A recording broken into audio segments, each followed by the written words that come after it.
বন্ধুরা, আজকে আমরা চলে আসলাম একটা বিশাল জাগ্রত মন্দিরে। আর এই মন্দিরে আসলে যে যে পুজো দিয়েছে তার মনস্কামনা পূর্ণ হয়েছে। আর এই মন্দিরটা কিভাবে আসবে চলো তোমাদেরকে বলছি। চলো প্রথম থেকে শুরু করা যাক।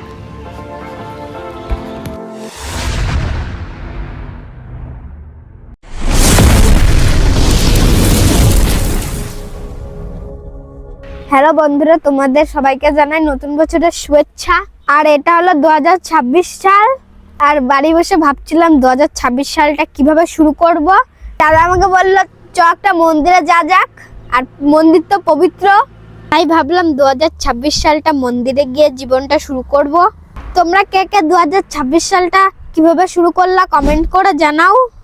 আর এই মন্দিরটা কোথায় সেটা তোমাদেরকে আজকে দেখাচ্ছি, চলো যা যাক। হ্যালো বন্ধুরা, আজকে আমরা যাচ্ছি পবিত্র একটা মন্দিরে। আর 2026 সাল তো পড়ে গেছে, তোমরা তো সবাই জানো। তাই 26 সালের আজকে হলো 3 তারিখ। আর এই 26 সালটা ভাবছি ভালো করে জীবনটা কাটাবো। আর 26 সালটা নতুন করে জীবনটা শুরু করব। তাই ভাবলাম কি করে শুরু করব, তাই একটা মাথায় বুদ্ধি এলো যে আমাদের বাড়ির পাশে 20 কিলোমিটার দূরে একটা সুন্দর পবিত্র মন্দির আছে। সেই মন্দিরটা আজকে ঘুরতে যাব। আর এই মন্দিরটা কোথায় কিভাবে যেতে হবে তোমাদের সবই বলবো এখন যাওয়ার পথে। আর এখন ভাইয়ের আমি বেরিয়ে পড়লাম, গিয়ে তোমাদেরকে দেখাবো মন্দিরটা কেমন, আর ওখানে গিয়ে কেমন লাগে আর কিসের মন্দির সেটাও তোমাদেরকে দেখাবো। চলো তাহলে যাওয়া যাক। আর কিভাবে যাব, কোথা দিয়ে যাব সবই বলবো, চলো দেখতে থাকো।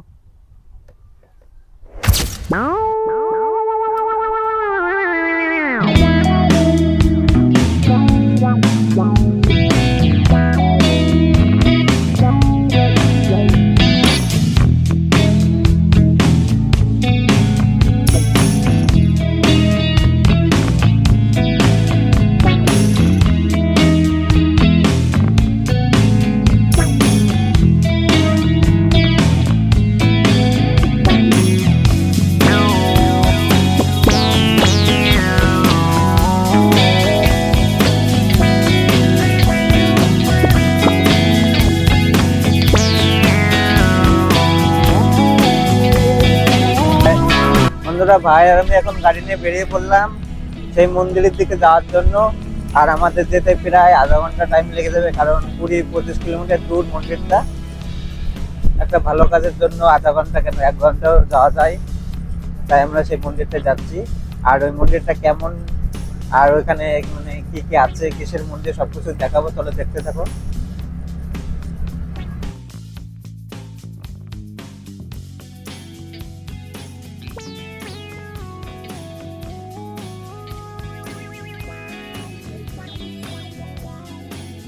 বন্ধুরা, কিছুক্ষণ পর আমরা সেই মন্দিরটার সামনে চলে আসলাম।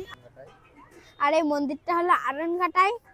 এটা হলো মন্দিরটার গেট, আর ভিতরে হলো মন্দিরটা। চলো এখন হাঁটতে হাঁটতে যাবো সামনের দিকে, গিয়ে তোমাদের মন্দিরের ভিতরটা দেখাবো। ভিতরে গিয়ে দেখবো কেমন লাগে, কেমন অনুভূতি হয়। বন্ধুরা, আমার পিছনে মন্দিরের গেট আর সামনে হলো মন্দির। আর মন্দিরের ভিতরে এখন ঢুকবো, চলো। বন্ধুরা, আমরা সেই মন্দিরে এখানে চলে আসলাম, কৃষ্ণ ঠাকুরের মন্দির। মন্দিরটার নাম হলো যুগল কিশোর মন্দির। আর এই মন্দিরটা অবস্থিত হলো আরংঘাটায়। আর এই মন্দিরটা কিভাবে আসবে তোমাদের একটু পরে জানাচ্ছি। আর এখন তোমাদেরকে আগে মন্দিরের ভিতরটা কি কি আছে না আছে সেগুলো দেখাবো। বন্ধুরা, এই মন্দিরটা অনেক পুরানো। আর দেখো দরজাগুলো তালা মারা, তালা খোলা হয়নি। আর দেয়ালগুলো দেখো কিরকম রং উঠে গেছে। বন্ধুরা, মন্দিরের ভিতরে ঢুকে পড়লাম। আর মন্দিরটা অনেক বড়, অনেক সুন্দর। আর মন্দিরের ভিতরে একটা কৃষ্ণ ঠাকুর আছে, সেটা তোমাদেরকে এখন দেখাবো।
আমার পিছনে যে গাছটা দেখছো সবাই এখানে পুজো করে, এই গাছটাই তাদের মনস্কামনা বলে এইখানে একটা পাথর দিয়ে একটা লাল সুতো দিয়ে বেঁধে থুয়ে যায়, তারপরে যখন পূর্ণ হয়ে যায় আবার খুলে থুয়ে যায়।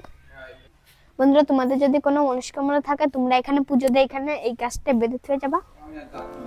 বন্ধুরা, এই মন্দিরটার ভিতরে যখন ঢুকলাম তখন মনে একটা অন্যরকম অনুভূতি হলো। যখন তুমি বাড়ি বা কোথাও থাকবে তখন দেখবে তোমার মনটা অন্যরকম হয়ে যাবে।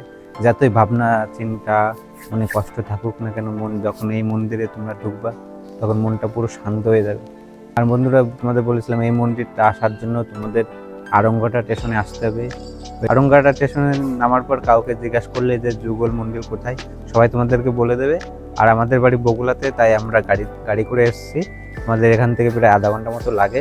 মনে শান্তি অনুভব, মানে বেশ ভালোই লাগবে। আর এই মন্দিরটা এসে খুব ভালো লাগলো। আর তোমরা যদি কেউ আসতে চাও তাহলে এই মন্দিরটা এসে ঘুরে যাও। আর তোমাদের তো একটা গাছ দেখালাম, ওই গাছে যখন তোমরা এখানে পুজো দিয়ে কোনো কিছু মানত করবা যে আমরা এই জিনিসটা পূর্ণ করার জন্য, তখন ওই একটা ইট গাছের সঙ্গে বেঁধে রাখতে হয়। আর যখন পূর্ণ হয়ে যায় তখন তুমি বারবার ওটা খুলে ফেলতে হবে। তোমাদের এই মন্দিরটা কেমন লাগলো কমেন্ট করে অবশ্যই জানাবা। আর আমার তো মন্দিরটা এসে খুব ভালো লাগলো। আর জীবনটা শুরু করলাম রাধা কৃষ্ণকে দিয়ে। আর তোমরা নতুন জীবনটা কিভাবে শুরু করলে কমেন্ট করে অবশ্যই জানাবে। আর তোমাদের মন্দিরটা ঘুরতে কেমন লাগে অবশ্যই জানাও। দাদার সঙ্গে যখন আমি রাস্তা দিয়ে আসছিলাম তখন মনে একটা অন্য চিন্তা ছিল, আর যখন এই মন্দিরের ভিতরে প্রবেশ করলাম মনটা একেবারে খুব ভালো হয়ে গেল। আর তোমরা এই মন্দিরে আসলে মনটা খুব ভালো হয়ে যাবে। আর তোমরা আসবা কি, একবার আসলে তোমাদের 10 বার আসতে ইচ্ছা করবে, তাই অবশ্যই একবার ঘুরে যেও। আর এই মন্দিরটা হলো রাধাকৃষ্ণের মন্দির। এই মন্দিরটা আমার ঘুরে খুব ভালো লাগলো, তোমরা আসলে হয়তো তোমাদেরও ভালো লাগবে। বন্ধুরা, তোমরা যখন এই গাছের পাশ দিয়ে হাঁটবা পুরো মনটা ভালো হয়ে যাবে। আর এই গাছের পাশে এই যে একটা বসার জায়গা আছে, এখানে বসাও যাবে আর বসে গল্পও করতে পারবা।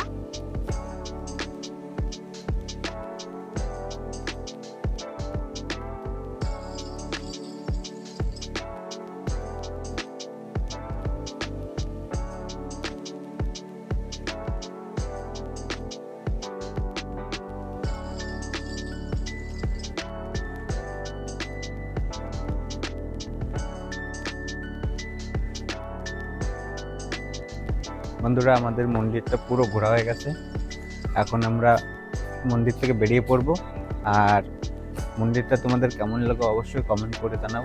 আর বন্ধুরা, ভিডিওটা ভালো লাগলে লাইক করে দিও, চ্যানেলটা সাবস্ক্রাইব করে দিও, ভিডিওটা শেয়ার করে দাও তোমাদের বন্ধুদের কাছে, যাতে তোমরা এই মন্দিরটায় আসতে পারো আর ঘুরে যেতেও পারো আর চিনেও যাবা। টাটা, বাই বাই, নেক্সট ভিডিওতে দেখা হবে।